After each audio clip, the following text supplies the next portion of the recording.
بسم اللہ الرحمن الرحیم۔ انسان ہمیشہ تکلیف میں ہی سیکھتا ہے، خوشی میں تو پچھلے سبق بھی بھول جاتا ہے۔ ہارنا تب ضروری ہوتا ہے جب لڑائی اپنوں سے ہو، اور جیتنا اس وقت ضروری ہوتا ہے جب لڑائی اپنے آپ سے ہو۔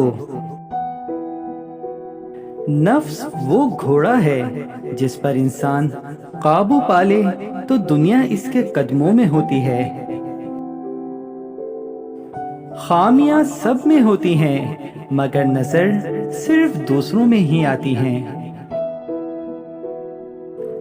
آپ کبھی بھی لوگوں کی سوچ کو اپنے بارے میں تبدیل نہیں کر سکتے، اس لیے لوگوں کی پرواہ کیے بغیر اپنی زندگی اس طریقے سے بسر کیجیے جو آپ کو خوشی دے۔ کوشش کرو سب ٹوٹ جائے پر وہ مان نہ ٹوٹے جو کسی بہت اپنے نے خود سے زیادہ آپ پر کیا ہو۔ جو انسان لڑنے کے بعد بھی آپ کو منانے کا ہنر رکھتا ہو تو سمجھ لینا وہ آپ سے بے پناہ محبت کرتا ہے۔ دوستوں، جانے سے پہلے اس ویڈیو کو لائک کرنا اور چینل کو سبسکرائب کرنا نہ بھولیے گا۔ شکریہ۔